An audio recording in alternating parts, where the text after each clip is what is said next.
श्री सद्गुरु महाराज की जय।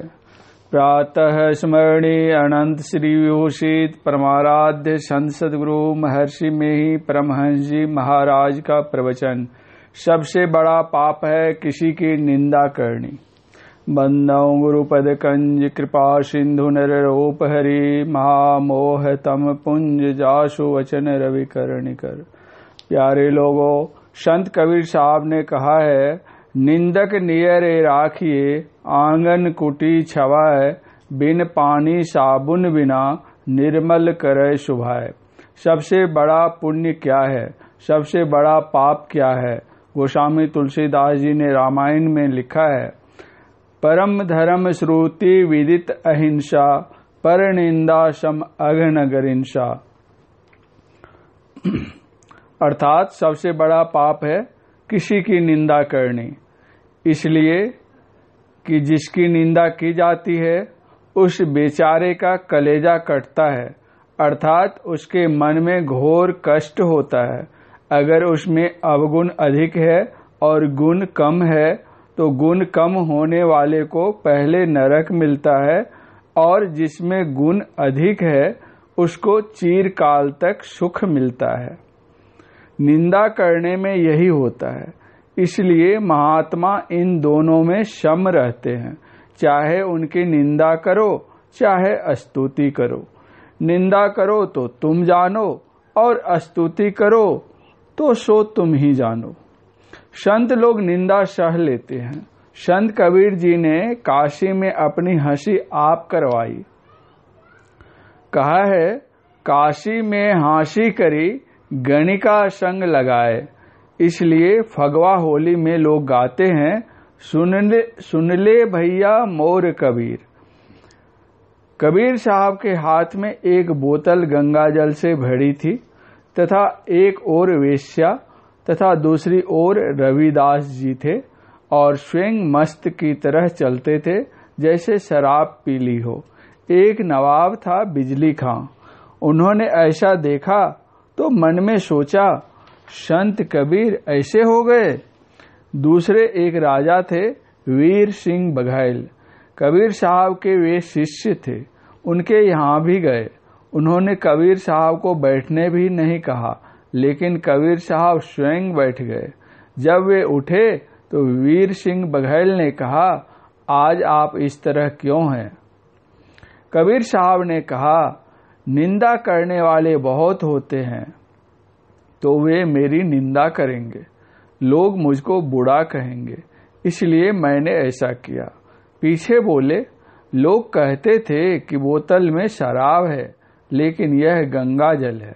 मैंने अपने पैर पर जो गंगा का पानी डाला, उसका मतलब यह है कि पुरी में जगन्नाथ जी के पट में आग लग गई थी, उसी को मैंने इस पानी से बुझाया। जिसकी लोग निंदा करते हैं उसका कलेजा कटता है, लेकिन जो समदर्शी होते हैं वे निंदा स्तुति में सम रहते हैं, किसी को दुर्वाक्य नहीं कहते।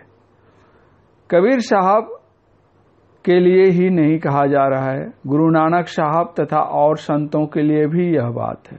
पहले के मुनीश्वर शाप दे देते थे, लेकिन संत लोग शाप नहीं देते थे। अपनी प्रशंसा अपने से करनी गोया अपना गला काटना है। महाभारत के युद्ध में द्रोणाचार्य का एक प्रसंग है। उन्होंने दुर्योधन से पूछा, तुम क्या चाहते हो? दुर्योधन ने कहा, युधिष्ठिर को पकड़कर ले आइए। द्रोणाचार्य ने पूछा, युधिष्ठिर को पकड़कर क्यों लाने को कहते हो? दुर्योधन ने कहा, फिर एक बार उससे जुआ खेलेंगे और 12 वर्षों के लिए पुनः वनवास भेजेंगे। द्रोणाचार्य ने मन में सोचा कि यदि मैं कहूं कि युधिष्ठिर को पकड़कर ले आऊंगा तो यह क्रूर बुद्धि वाला है, उसको यह जंगल जरूर भेज देगा। इसलिए उन्होंने दुर्योधन से कहा, देखो अर्जुन जवान है और मैं बूढ़ा हूं। दूसरी बात कि उसको पाशुपत अस्त्र भी है। मैं युधिष्ठिर को पकड़कर ला सकता हूं, लेकिन अर्जुन को उससे अलग कर सको तब। एक राजा को दुर्योधन ने नारायणी सेना दी और कहा कि अर्जुन को ललकार कर दूर ले जाओ। नारायणी सेना ऐसी थी कि उसको वही मार सकता था जो श्री कृष्ण जैसे बलशाली हो। यह यादवों की सेना थी। द्रोणाचार्य के साथ कर्ण भी था। कर्ण और दुर्योधन द्रोणाचार्य की रक्षा करते थे। जब तक में नारायणी सेना को हराकर अर्जुन वापस आए, तब तक में कर्ण ने युधिष्ठिर को बहुत घायल कर दिया। नारायणी सेना से लड़ने के लिए जाते समय अर्जुन ने युधिष्ठिर से कह दिया था, यदि आप बहुत थक जाएं तो अपने शिविर में चले जाएंगे। जब युधिष्ठिर जी को अर्जुन देखने गए तो युधिष्ठिर ने क्रोध में आकर कहा, तुम कर्ण से डरकर यहाँ आए हो। यदि तुमसे गांडीव धनुष चलाया नहीं जाता है तो किसी दूसरे राजा को दे दो। अर्जुन की ऐसी प्रतिज्ञा थी कि जो कोई उनको गांडीव के लिए कहे कि किसी दूसरे को दे दो तो उनका वे गला काट लेंगे। युधिष्ठिर की बात सुनते ही अर्जुन ने तलवार निकाली उनको मारने के लिए। भगवान कृष्ण ने अर्जुन को समझाया तो पीछे बहुत दुखी हुए और आत्महत्या करने के लिए तैयार हो गए। फिर भगवान श्री कृष्ण ने कहा, यह क्या कर रहे हो?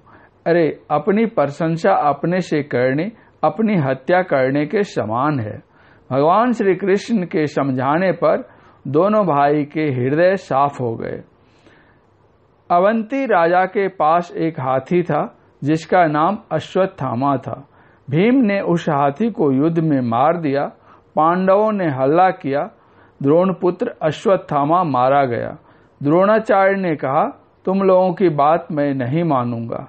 यदि युधिष्ठिर बोले तो मान सकता हूँ।